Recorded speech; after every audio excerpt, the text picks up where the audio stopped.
The U.S. presidential election is swiftly approaching. The winner will have a profound impact on the future of Ukraine. I'm Jeremy Durack, a journalist at Kyiv Post. Let's take a look at the candidates. Ex-President Donald Trump running for the Republicans. Vice President Kamala Harris for the Democrats. Let's start with Trump. He's claimed that were he elected, he would end the Russo-Ukrainian War in a day. He's also said that Putin would have never carried out its full-scale invasion of Ukraine had he been in office. The basis for this claim appears to be Trump's having a good relationship with Putin. In 2013, Trump told David Letterman that he did a lot of business in Russia. That November, Trump's Miss Universe pageant was in Moscow. Trump later said that he met with Putin and received gifts from him. Meanwhile, a couple of weeks after the Miss Universe pageant, in neighboring Ukraine, the Euromaidan protests began. The protests were triggered by Ukraine's then-president Viktor Yanukovych, a Putin puppet, under Russian pressure, abruptly pulling out of the European Union-Ukraine Association Agreement, which would have brought Ukraine a step closer to Europe and a step farther from Russia's sphere of influence. Under advice from Putin, Yanukovych brutally cracked down on the protests and tried to severely restrict Ukrainian civil society. But this had the opposite effect, leading to the Revolution of Dignity, which was about not only closer ties to Europe, but also respect for human rights and the desire to achieve a break from the old Soviet system. Yanukovych had come into power, in no small part due to the help of an American political consultant, Paul Manafort, who had a history of advising dictators and getting paid handsomely for it. Yanukovych had earlier been ousted in Ukraine's 2005 Orange Revolution, but Manafort helped Yanukovych rebrand himself. His makeover included a new wardrobe, haircut, and even speech lessons. Manafort also had help from Konstantin Klimenik, a Ukraine-born Russian with ties to Russian intelligence. In any case, 100 people died, but the Ukrainians' Revolution of Dignity succeeded. Yanukovych fled. Putin helped him to escape to Russia. Then Putin ordered the invasion of Crimea and supported pro-Russian separatists in Ukraine's Donbas region. And so, the Russo-Ukrainian War began in February 2014. So that's a lot of background. What do Manafort and Yanukovych have to do with Trump? Well, in 2016, before Steve Bannon and Kellyanne Conway, the chair of Trump's presidential campaign was the very same Paul Manafort who, according to a bipartisan 2020 Senate Intelligence Committee report, just like old times, was meeting with Klimenik. But this time, they were talking about how to make Trump president instead of Yanukovych. The Russians wanted Trump to win, and they were happy in 2016 when he did. The Duma even stood up and loudly applauded when the news of his win was announced. U.S. intelligence found that the Russians had sought to help the Trump campaign succeed by hacking the Democratic National Committee and sharing their emails, private chat, and opposition research. Trump welcomed it, even publicly asking the Russians to hack Hillary Clinton's emails. Russia, if you're listening, I hope you're able to find the 30,000 emails that are missing.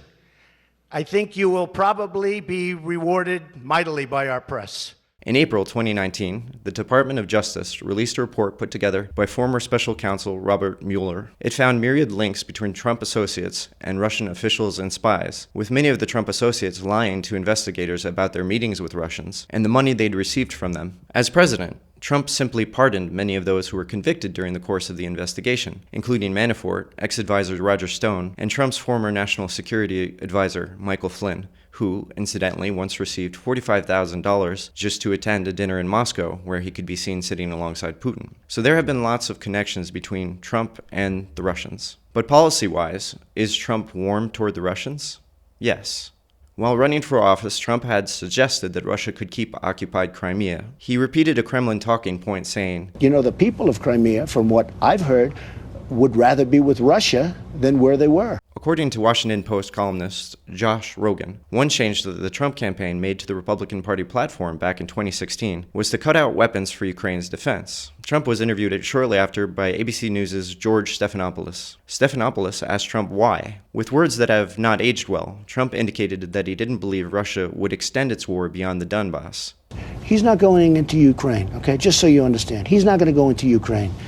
All right, you can mark it down, you can put it down. But despite the change to the Republican platform, pro-Ukraine voices in Congress did, after all, vote to provide Ukraine with weapons. Congress did agree to sell Ukraine Javelin anti-tank missiles, for instance. But these actually weren't as useful as you might think because they had to be located in western Ukraine, far away from the fighting in the Donbas region. The U.S. Congress also voted to provide Ukraine with $391 million in military assistance while Trump was in office. But Trump was impeached. His impeachment revolved around him going against Congress and freezing the aid set for Ukraine and also sidelining U.S. diplomat to Ukraine Marie Yovanovitch. Trump froze the aid and in a phone call asked newly elected Ukrainian President Volodymyr Zelensky to announce that Ukraine was investigating his political rival, Joe Biden. Trump claimed that Biden had attempted to get a Ukrainian prosecutor general fired who was targeting his son, Hunter Biden. But in fact, the firing of Prosecutor General Viktor Shokin had been a priority for the U.S. for years. Shokin was blacklisted by the EU, the U.S., and other groups for his refusal to tackle corruption. While he was in office, Trump met with Putin 5 times privately. He blocked the rest of his administration from receiving briefings about his conversations with the Russian leader, even going so far as to take the notes away from a U.S. interpreter who was present at the meetings. On one occasion, in May 2017, Trump also shared highly classified information with 2 Russian senior officials in the Oval Office. The unplanned disclosure, which was about ISIS, drew criticism, including from members of his own party, because it could have exposed a vulnerable source. He was criticized again when he met Putin in Helsinki, Finland. There, rather than standing by his own country's intelligence, Trump said that he believed Putin when the Russian leader told him that Russia had not interfered in the 26 elections to help him get elected. In August 2019,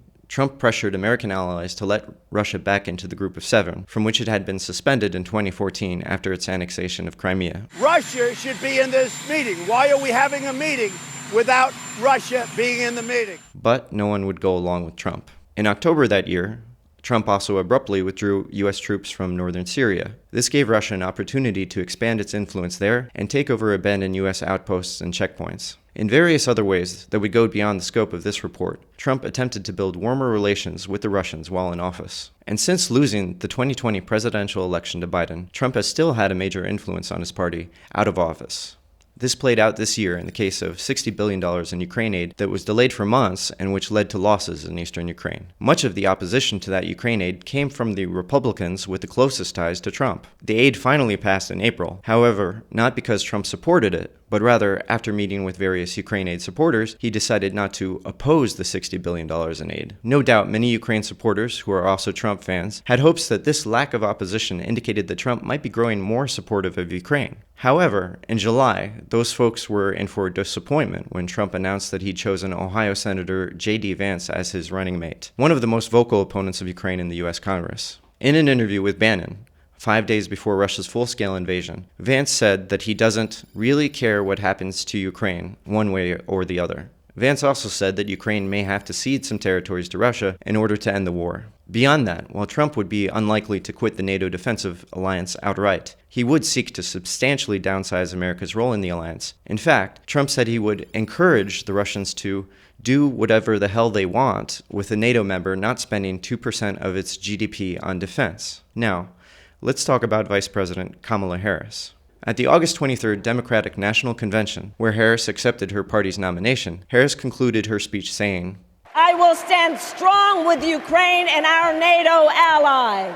Most agree that Harris would likely be on a similar path as the Biden administration with regard to Ukraine. Harris said that 5 days before Ukraine's full-scale invasion, she met with Zelensky to warn him about it. She also represented the U.S. at the Peace Summit for Ukraine in June, where the U.S. announced $1.5 billion in energy and humanitarian assistance for Ukraine. Harris said that international rules and norms are on the line, including the fundamental principles of sovereignty and territorial integrity. The Biden administration supported the $61 billion in aid for Ukraine. It's also led a coalition of countries sanctioning Russia for its Ukraine invasion. That said, the Biden administration has been accused of acting in cautious half measures that have cost the Ukrainians on the battlefield. Most recently, with the Kursk incursion, the Ukrainians have been seeking permission to attack military targets using American long-range missiles deep in Russia. So far, the White House hasn't allowed it. However, a Harris administration might be more aggressive than a Biden administration, Phyllis O'Brien, an American historian and professor of strategic studies at the University of St. Andrews, Scotland, said.